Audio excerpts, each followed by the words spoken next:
Welcome to the Rebirthing Breathwork Summit, a free online event where you'll learn to integrate the power of conscious energy breathing to transform your mind, body, and spirit. Share this online event with your friends and family and join the conversation inside our Facebook group, Rebirthing Breathwork Summit. And now your host, Devendra Narayan.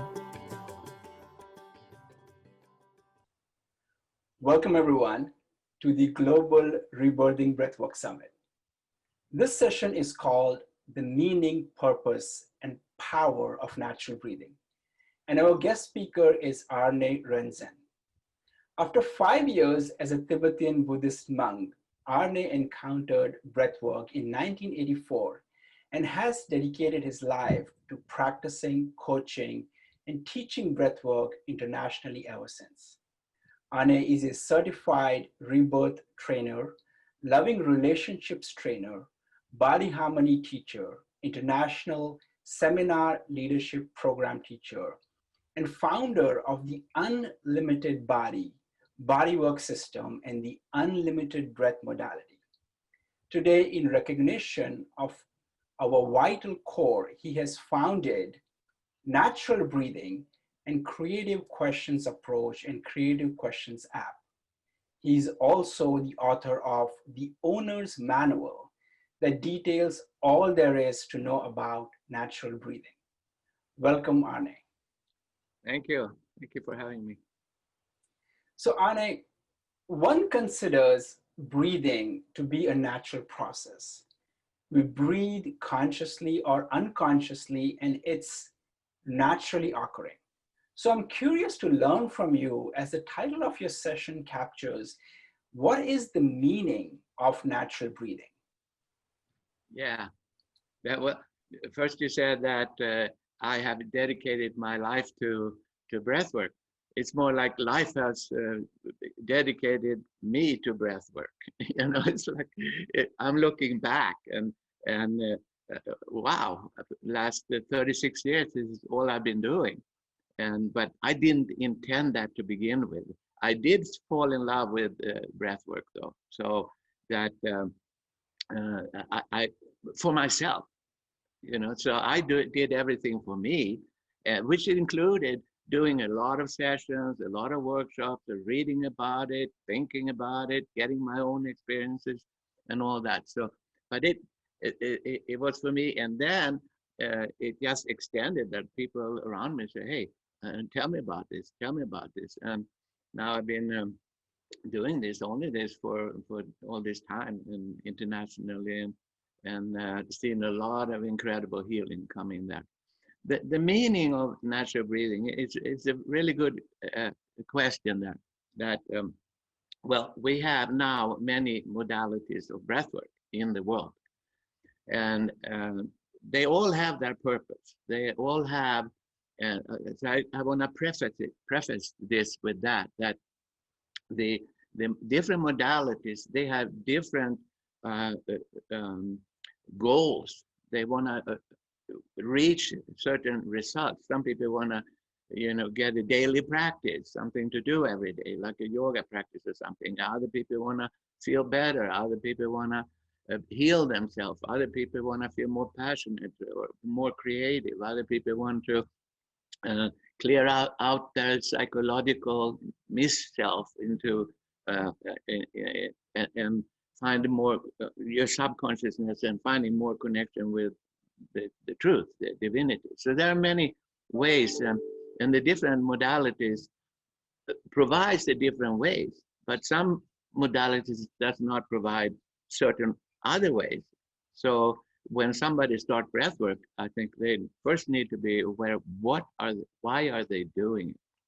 What are they looking for? So once they recognize, I'm looking for it for this reason, then you investigate the different breathworks and you see which one will accomplish that. So I'm very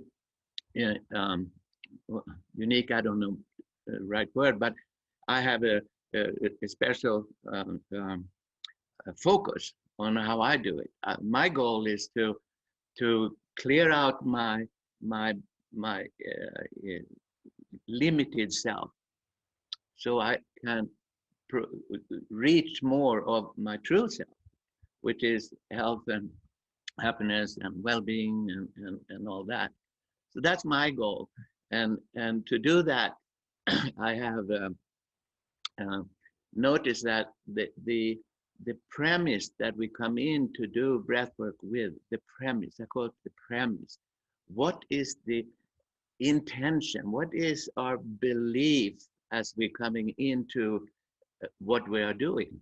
So depending on the premise, they will have a huge different effect on the result. So one premise is to, I was thrown into this life with this malfunctioning breathing mechanism, and I'm putting on to this task that I didn't even know about, that now you have to fix and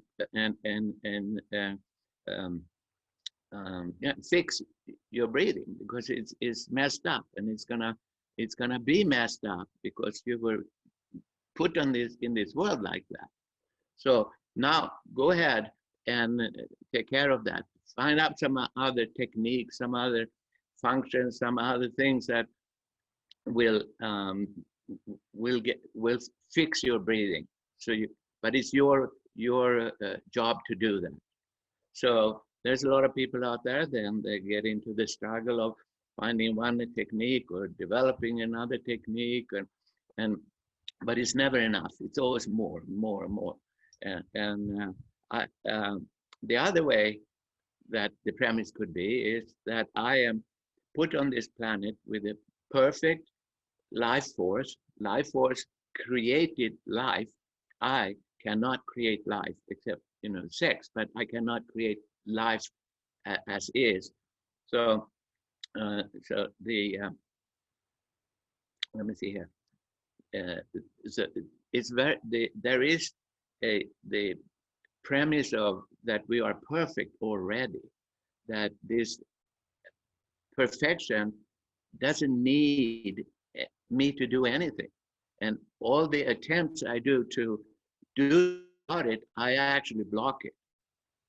So with natural breathing, my intention is to stop the stopping of perfection.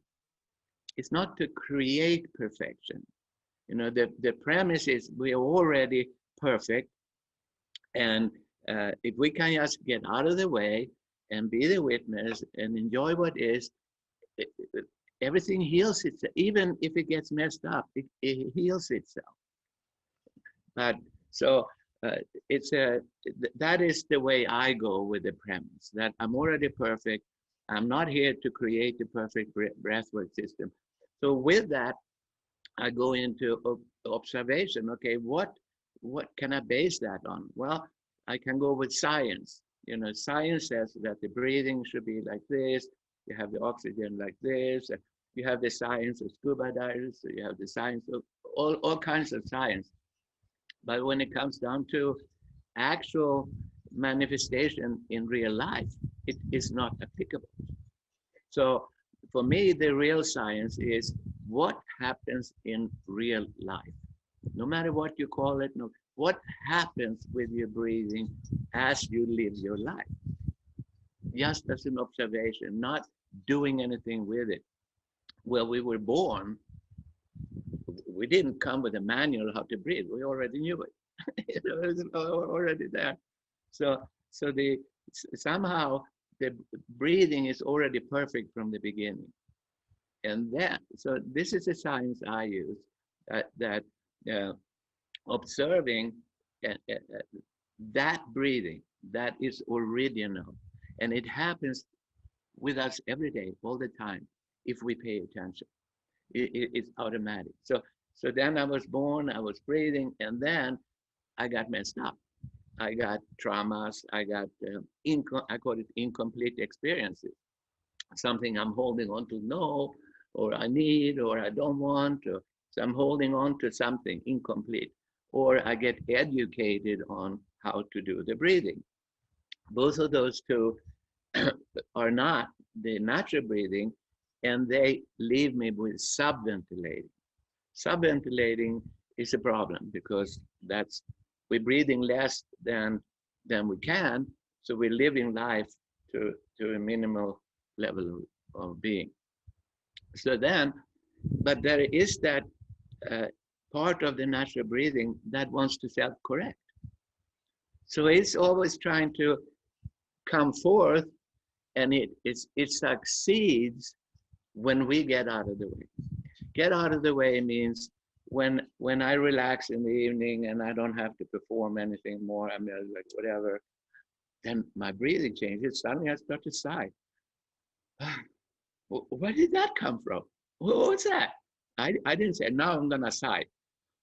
No, it just came because my tension of dealing with my life, I need to, I should, I can't, all that tension, okay, nobody's here anymore, it's evening, I'm alone, I can do whatever. And then we relax back to, and the natural breathing takes place there. And it maybe it comes with a yawn. Or we look at TV and we go, look at that TV. But in the daytime, we like behaving, you know. So the breathing changes that. But then again, for a little while, we can do that. But then in the morning, we wake up again, we have to behave. And then we get back into the controlling the breathing again. And trying with good intention to do it right. But that trying is actually backfiring. So trying to do the breathing, it's like in a swimming pool. You're swimming and there's a ball in front of you and you're trying to catch the ball. But as more you swim, it just goes further and further away. So it's only if you stop that the ball can start to flow to you, the wind brings it to you. But you have to stop your activity of trying to get them, which never happens, you know, until you give up. And you know, I've been working on this so long, I've been trying and trying. And finally I gave up and bam, you know, I've been doing healing sessions for bodywork sessions for so many years.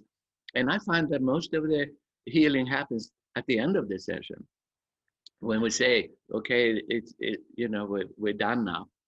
Then it happens because the intention of I need to do something here, that actually blocks it. You know, I cut myself, I bleed, I do nothing, the bleeding stops. I don't have to do it. Actually, the more I do, the longer it takes to heal. So I like to use the nature, my real life as my mirror of what is actually going on. And I know there's a lot of scientific stuff and that are supposedly explained, but it's not happening in real life. So with the premise, that is my premise, that I'm already perfect. I am not here to create perfection. I'm here to get out of the way. And the way I do it with natural breathing is I build up some energy, and then I get out of that way, and that energy will do the work. So this natural breathing, you know, the other thing of the meaning of natural breathing, how can I say it's natural? Well, it happens, but it happens in many situations in life. For example, if I'm running, I cannot run or jog with the breathing I have now. You know, you go, and the breathing changes. I don't have an option. You can never see a person having an emotion without their breathing changing. You can never see a person laughing, sighing, yawning, having sex, exerting themselves, falling asleep. Those are all occasions where the breathing changes and we cannot do anything about it. It will change. We cannot stop the change. That's why I call it natural. So it happens in many times. Taking all the situations I just mentioned now and many more, they have some characteristics that are the same, all of them. And that, looking at what those characteristics are, I mean, it's undeniable fact to me.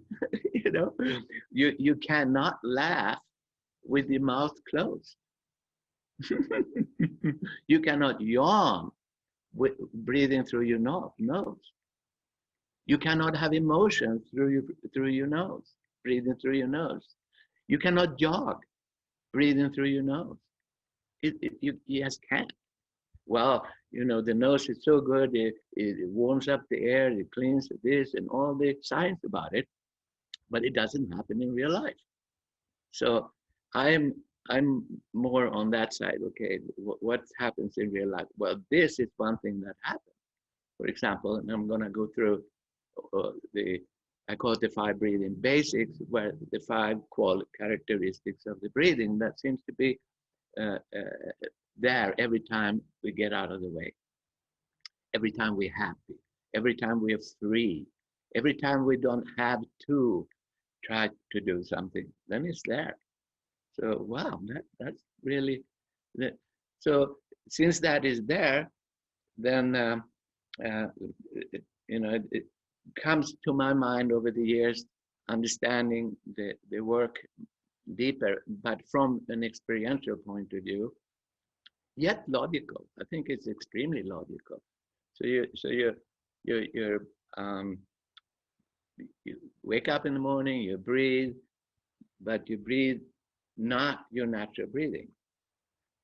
Natural breathing happens in a breathing session. Suddenly you feel like, wow, I'm not doing anything, and I'm just watching my breath is go completely effortless. Like you become a witness, and it's bam, really strong. It's been called a breath release.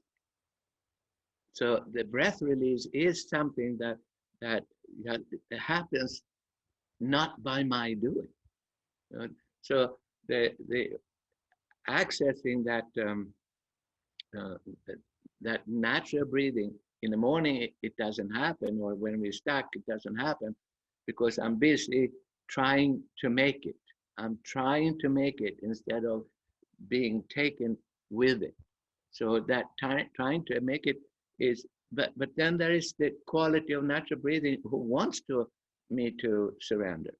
But then there is another aspect of me where, no, you're not going to surrender. So there is a little a conflict there. But the natural breathing will not fight. So it kind of sits in the background until there is no more fighting, and there it is. So the fighting is what I call the breathing control system. The breathing control system is, if you look at it in your real life, there is something that is making me breathe different when I jog. What is that something? There's something that makes me breathe different when I have an emotion. There, or stop having an emotion. There is something there that controls what's going on, and that level of control depends on how much traumas or incomplete experiences and mislearning we have. But in general, it controls it pretty much, and the natural breathing want to heal us, but this other control system is monitoring for us to not contact that subventilating, to not contact that trauma, to not mess with what already is. It almost like it's saying, what is now is working. Let's not mess with it. If you mess with it, you don't know what's going to happen. Let's stay with status quo. So I have a job. My job is, my name is Breathing Control System. And I'm going to monitor you all the time where your energy level is. Your energy level of how much energy are you taking in through breathing and through awareness. How much energy do you use up through moving, through being unconscious, or through control? thinking.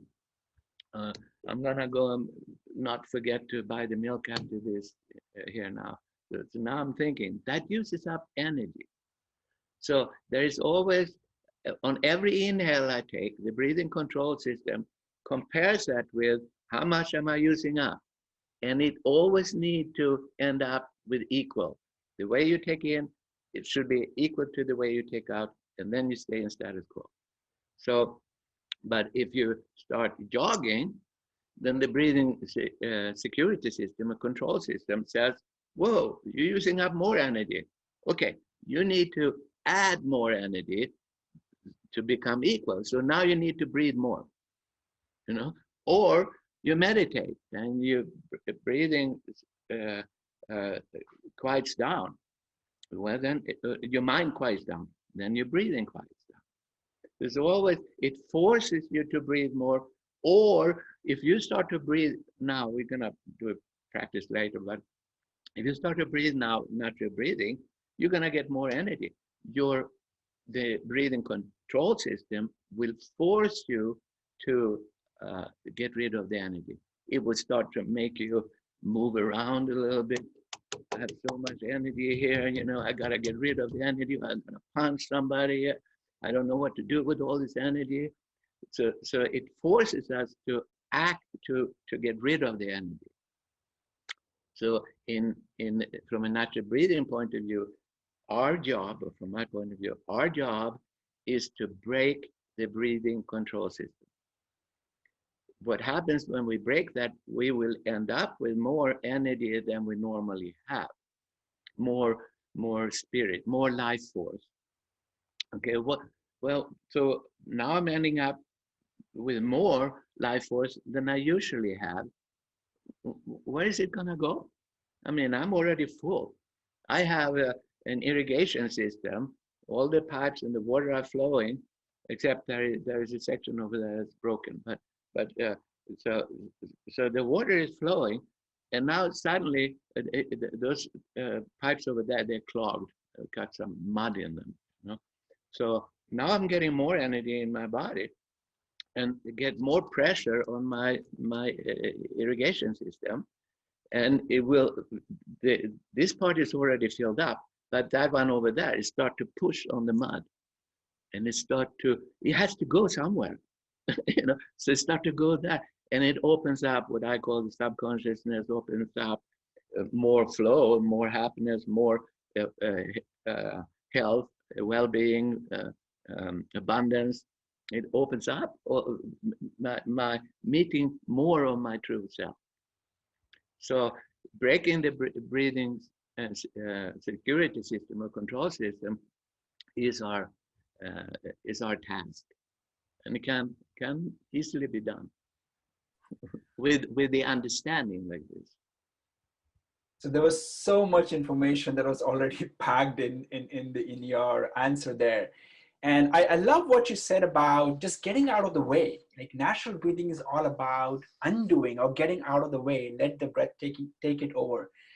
And when you talked about sighing and yawning, I couldn't help notice the animal kingdom, because they do it so free. Like you see cats and dogs, and they do it so freely and so luxuriously with no hesitation to yawn. And here we are, if you're sitting in a corporate boardroom or meeting room, you dare not yawn in someone's presentation.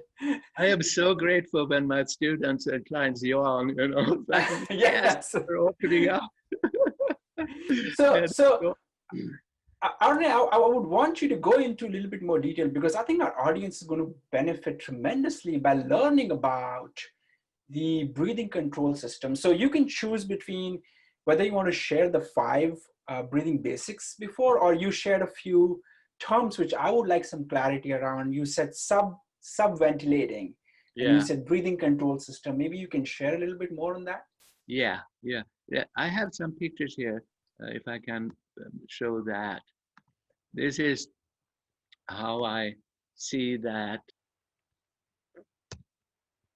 Yeah, this is my idea of natural breathing. We are being infused with breath all the time. Life is, something is breathing life into us, and it's creating life. and it's free. It's a, it's a, well, we don't have much option, so we might as well just relax into it. And then let's see. And this is a breathing control system. The natural breaks the chain of the subventricle. If you inhale more than you are inclined to, if you don't move when you almost feel like you have to move because you're gonna freak out, you're gonna have so much energy, you're gonna explode. If you don't move, that will break on the breath itself, on the chest itself, but also on your whole being. And the subventilating will be erased, will be undone. And so we can start to get back to life again. That is more the picture of the control system here. Let's see here. So yeah, then the five. So when I say the natural breathing and those situations that I mentioned before, like yawning or jogging or emotions and so on and so on, I have found that there are 5 characteristics that exist in all of those situations. They're always there. And the first one is you have nothing if you're not aware. If you're not aware, there is nothing. Arne told me that I did really well. Like, you have to be aware for you to get the benefit of it. We have to be aware of ourselves, of just being awareness. Awareness, it does not mean I'm aware of you. It's not something I see. It's not something I hear. It's an experience. So the difference between a concept and an experience is the awareness. A camera can take pictures, but only a human can actually put an experience into the picture. So awareness into the breathing, into being, into your emotion. You have an emotion, I don't like this, then you're not aware. Then you're acting out, but you're thinking. So you're using up the energy. I'm angry, I was so angry, I'm gonna punch. Well, I'm not aware. I can say I'm aware of you that I'm angry with, but I'm not aware of the experience. So being aware of the experience is a foundation for breathwork, for life, and for natural breathing. And the second one, if you here you see breathe into your chest. Well, there's a lot of many opinions about that, but nobody can yawn, sigh, have an emotion, jog. You cannot jog breathing in your belly. You cannot laugh breathing in your belly. So every time we relax, the breathing gets into opening up the chest. And the mislearning we have is we learn to be numbed out people in business society, so to say, in the world today. I don't like what you say, or I need you to, all these concepts, but they are all closed off my chest. Or extreme examples, I'm totally not engaged in my life. Chest breathing is being engaged. Well, if you have a big belly, pot belly, beer belly, you're not engaging. You're observing life. You're not engaging in it. So chest breathing is necessary for charisma, for being out there in life. Well, and I can understand that it's not popular to do chest breathing because you feel more. You're gonna be more alive. When you're more alive, you're gonna address your world in a more engaging way. Like, well, I have to say this. I don't agree with it. No, if you do chest breathing, you cannot say, I'm not gonna say anything, You just have to say it. You become like a child. You become expressive innocently. No, that's not how what I think. But innocently. But if you shut your mouth, so to say, and you start to breathe in your belly, then you're not the inspiration that you're supposed to be acting out into life. And that goes in against a lot of science. And singers, for example, well, they have a different purpose. So I'm not gonna talk about that. But if you're looking for breath work for enhancing your life, then chest breathing is necessary. It goes in here. Also, when you breathe into the chest and you really do it, it's actually a joyful experience. It's pleasure. It's like, wow, that feels so good to breathe into the chest. It feels so freeing. And then now I'm hypothesizing that the Eastern traditions, they talk a lot about heart chakra and so on. I try not to get into too much science, but maybe that's what they're talking about. That joy that I feel right in here when I breathe in here. So, and it comes when it's moving. So the chest needs to be fully, and it happens. I don't know if I said it. When you're laughing, when you're jogging, when you're falling asleep, you breathe into your chest, and so on. Now, breathing fully, number 3. To be aware, breathe into your chest, breathe fully. Breathe fully means you breathe more than you're inclined to. So when breathe more than you usually do. So here I'm sitting, and then I'm relaxing, and I get a little tired. My breathing capacity, my lungs are filling up so much more than I usually do. The lungs are the biggest organs in the body, and we have 2 of them. But we barely use them. So why do we have them if we're not supposed to be using them? So we are supposed to be using them, and they are located in the chest. If I'm supposed to be breathing with my belly, my lungs should have been in my belly. I mean, just in my understanding of it, you can't even get air from here to your belly without going through your chest. It has to. I'm not saying not to breathe in the belly, but it has to start in the chest. Expand the chest and then expand to the rest of the body, and more than you normally do. And then, like jogging. Jogging is actually perfect natural breathing, except for number 5. But it breathes continuously. Emotions.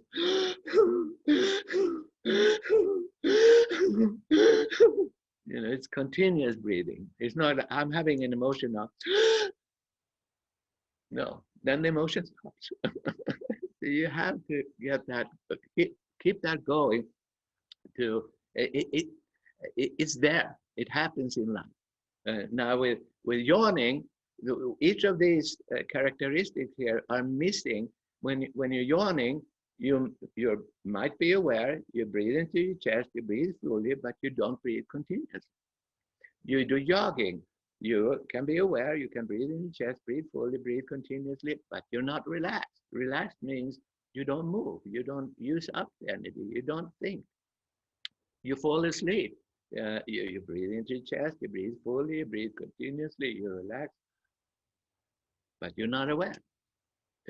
So you need to have all these 5 together, and when you have, miracles happen. It's absolutely incredible, the power that exists right in that. Okay, how do I get out of here? And Arne, what about the breathing control system? What about it? So what is it? And when you said something about breaking the breathing control system. So yeah. Could you explain a little bit more? What do you mean by breathing control system? What happens when we are within the realm of the breathing control system, and what exploration can one go into once they go beyond the limitations? So the breathing control system doesn't exist in natural breathing. It doesn't exist from the beginning. It starts to exist when we have our first incomplete experience. Something happens, a trauma happens, or I need, I'm angry at my parents for not giving me candy. There's something stops, something I'm holding back. Either I do it unconsciously, I have an accident, the breath is knocked out of me. I went unconscious, I went into a coma, or, there was a split second that I lost it. I blacked out and then I came back. That blackout is creating the subconsciousness. It also happens in mislearning. You have to do it like this. If you don't do it, so we can be forcefully engaging the breathing control system. But the easy way to explain it is when I have a trauma, I'm experiencing something that is so bad, in my opinion, that I black out. I can't deal with it. So I take it and I store it for later time when I'm more able to deal with it. Now, I need to keep it here, because if that suddenly starts to come out when I'm in any situation, you have a blackout, and I remember being traumatized and I'm driving the car, it might not be the right time to address that, So I need to control it, and that is the breathing control system. And what it does, it making sure you don't touch the memory. And it needs to keep you in status quo. And so it's fabricated, it's a defense. It was good in the beginning. It's not good anymore, but it was good. So, and it kind of lies to us. Oh man, it's okay. Don't worry about it.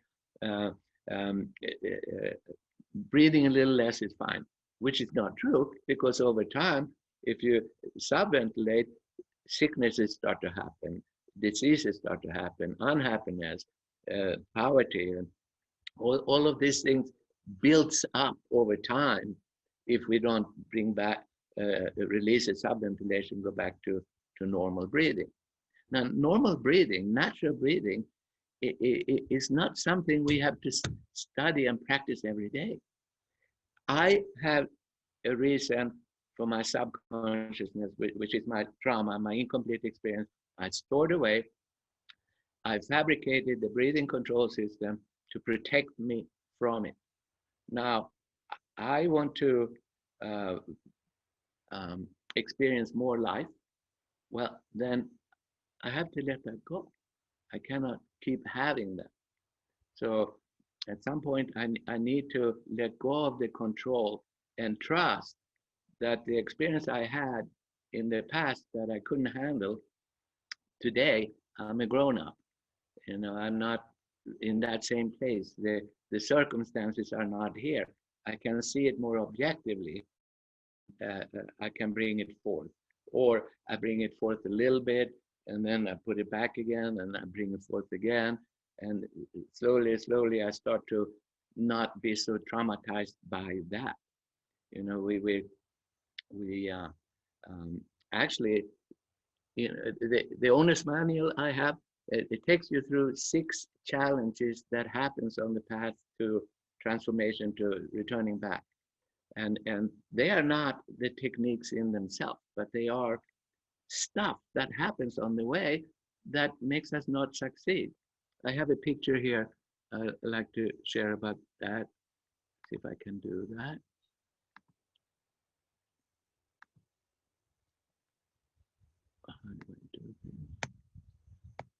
We'll go back to this one. So this is, the house down there at the bottom, that's the trauma. And then people come and they say, hey, I want to heal myself. I want to free myself. I know there's better life for me. I am going to go. And I found a way. I found somebody or something that is, it feels so much better. The trauma that I had, it seems like it doesn't bother me anymore. So I'm very happy. I'm driving up that mountain, new road. And then I come around the road, around the mountain, and I come back to seeing the trauma again. And this is where most people fail. They go, oh shit, it didn't work. And they start to back down the mountain again to find another mountain. But what they are missing is, yes, you will see the trauma again, but you're further away from it. It will stay shorter time. It will not be so intense. So if you really take a look at it, yeah, it's true. It's just, you don't have to do anything at that place, but don't back down. Just stop and wait. Oh yeah, now I get it. And then you go up the mountain again, and then you see the trauma again. And you go, oh, he fooled me. He said that this will be gone. I came to you for sessions to have this gone. Well, it doesn't work like that. It will never be gone because you're holding on to it. So you will see it again, but you will see it less and less. And at the top is where you're free. At the top, you no longer need to get rid of it. Then it will be gone. This is the challenge we all have to go through, to not buy, but to look more from a distance. Is this working or not? And you will never be able to get rid of the trauma getting rid of it because you're holding on to it. Take this one. Well, you're holding it. So, many people have, I was so angry with my parents, but now I love them. Yeah, but nothing changed from the past. They still did what they did, and you did what they did. So it's all that. You just don't have a charge on it anymore. Yeah, we all make mistakes. It's okay. And I really love them. In my case, my parents, when I did this process, there was 5 things I was really angry with them about. So to the extent that I ran away from home. One was they didn't take me to the Bajaj concert. I was 15 years old. I was mad at them for not doing that. And then I started breathwork, and I saw how ridiculous that was. So then I dropped it, and what I found was more love. Love was there instead. Let me see here. Do you want me to talk about? So no, Arne, I think that the information that you shared, this picture, that is amazing, and how insightful that is. That yes, that event happened in your life, and you would hate to revisit it, but the only way through it is to go through, revisit, and then get those blocked energies away from you. The simplest example that I can think of is every morning stepping into a cold shower. Yeah. I hate that. Yeah. But I have to go through that for the experience of it, so that I can train my body and mind. That's a choice. Yeah. That's not a trauma. I'm talking about something that's traumatized from the past. You're talking about traumatizing yourself. That I don't, maybe precious. But there's also something to say about training yourself. Training yourself with these small daily routines that people do. We're back to the premise. Are we messed up and we need to train ourselves and fix ourselves because we are really fucked? Put here on planet Earth, take shit, fix it. No, it's not like that, in my opinion. But yeah, that I have to train myself. That then must come from that. I'm faulty, so I need to train myself. So Arne, at this point, I would love for you to share with our global audience a little breath practice. Tell us what it's going to be, and please lead us into that practice. Yeah. So I call it a breathing snack because there are 2 ways to do natural breathing. One is, or breathwork, let's say natural breathing. One is to do a full session where your intention is to undo the subconsciousness and clean up your pipes or the irrigation system of your prana, and recover and recognize your true self. In order to do that, natural breathing will do that. but it's a full process. It's like an hour and a half of breathing, and you don't want to do that on your own, especially if you're not practiced and you know what's going to happen.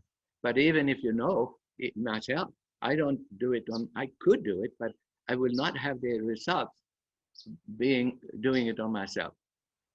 I need to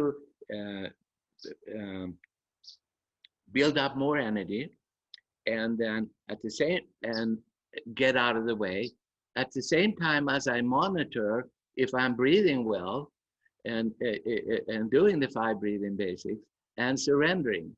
I can't do it all. I either surrender and I don't control anything, or I control but then I don't surrender. So we need an expert beside to jump off the mountain first. You come with me, here we go. They will direct us. So that is the preferred way of doing natural breathing. That will heal so much. Now that there is other situations where I'm just drowsy, tired, or I don't feel so healthy. I need a power boost. I want to energize myself a little bit. Then I can do the natural breathing, but only for a short time. Not for the purpose of cleaning up the subconsciousness, but just to energize and wake up myself. And that, so it's a different purpose. And we're gonna do the latter now. We're gonna do the breathing snack. The one thing with the breathing snack, if you do it on your own, and you have if you do it on your own, you have to stop as I'm explaining here. If you don't do that, you might find yourself in an awkward situation. So with the breathing snack, you breathe, you get the initial energy up in your body. You will start to feel something new.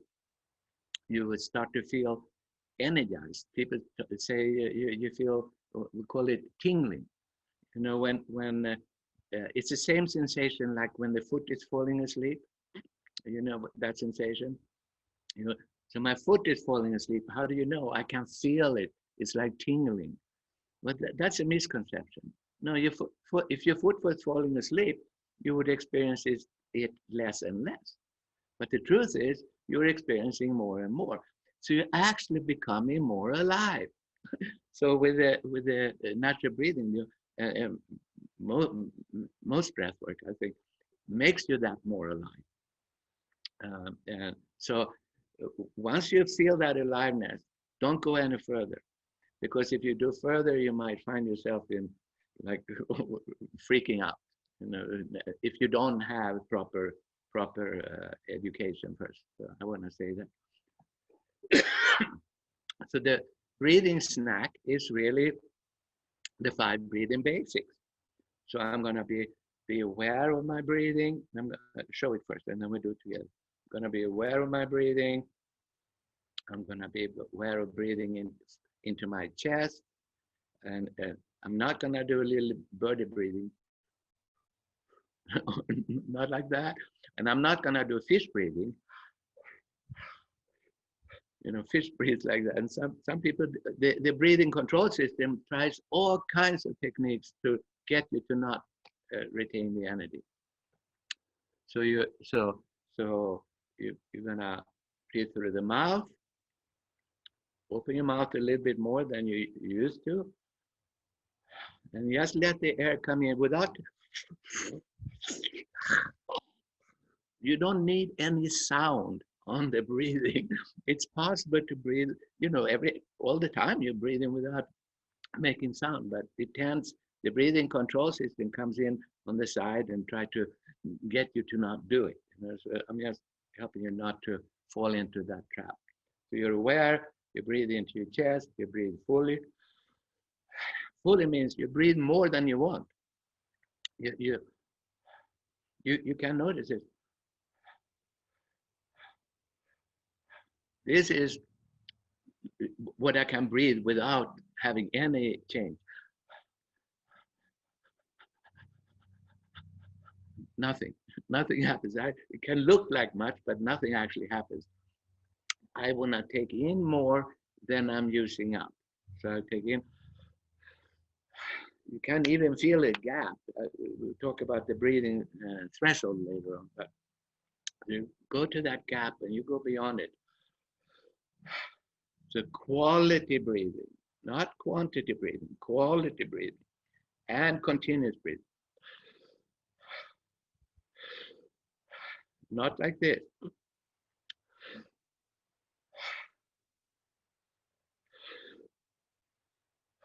That's not circular breathing, connected breathing. So we're gonna, and then you don't want to, you want to relax. Number 5, you don't want to go, that is not relaxed, right? No, that doesn't happen except for from our mind. So it will be looking like this.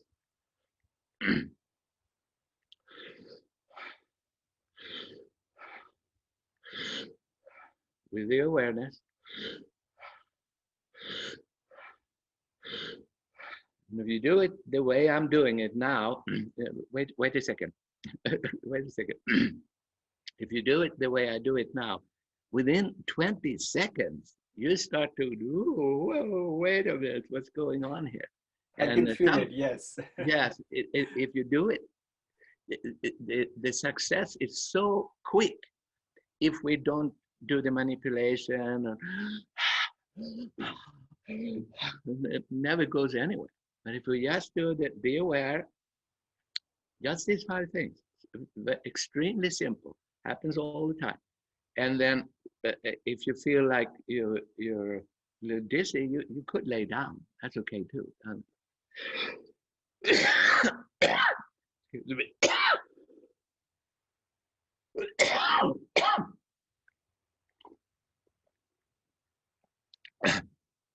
Got a little excited. Okay, so now I suggest we do it together. It will be about 30 seconds, and then we just leave it and we just observe what happens. Okay, and it would probably be good for you if you follow exactly what I'm doing. Follow, even maybe later you won't follow it like that, but for now, follow my rhythm and my tempo and my depth. And then it will guarantee that you will have some good experience. Okay, so I will start and then you can pick it up and follow in here.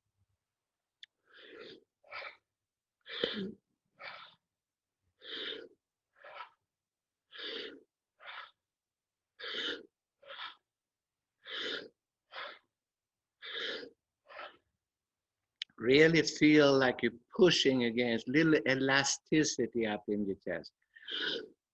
You feel like you're stretching it.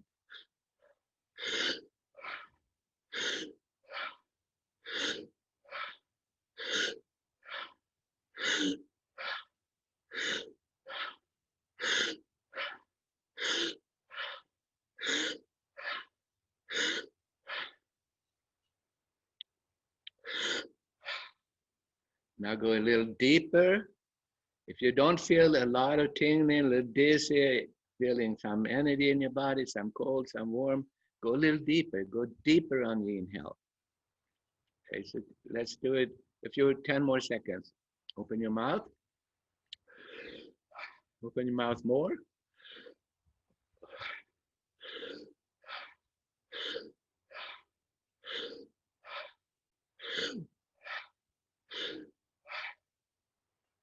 And now just let it be for a second and just go into your awareness and notice what you experience. Do nothing more, just observe.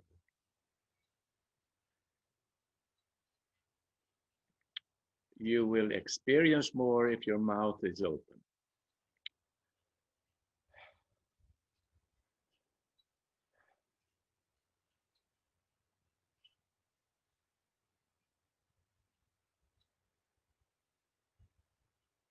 You observe what you are noticing. Do you notice anything different than before? Do you feel more awake, more at ease,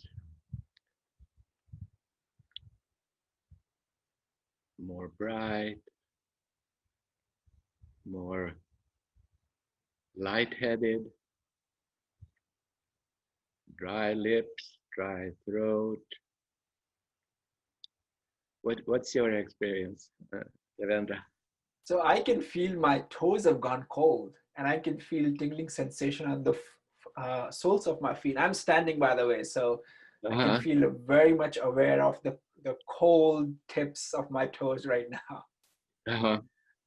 So you became more aware. You became more aware of your experience, because I'm sure the floor didn't suddenly get cold. No. That's right. So this is wonderful. This is wonderful. Thank you so much, Arne. That's for all the insight, your wisdom, and your natural breathing method, and walking us through your unique outlook of how breathing should be. If people want to know more about you and your work, where can they know about? Do you have a website? Do you have a Facebook page? Yeah. Yes, two things. I have a lot to say. Okay. Please do share. One thing we didn't touch, and that's extremely important, that the breathing only gives you power, but it doesn't direct your life. Your will directs your life. Your will equals, in this case, your thinking. So you have to be aware of your thinking too, and that's I do great a different angle of how that really works than is normally known in the world on the website called creativequestions.com.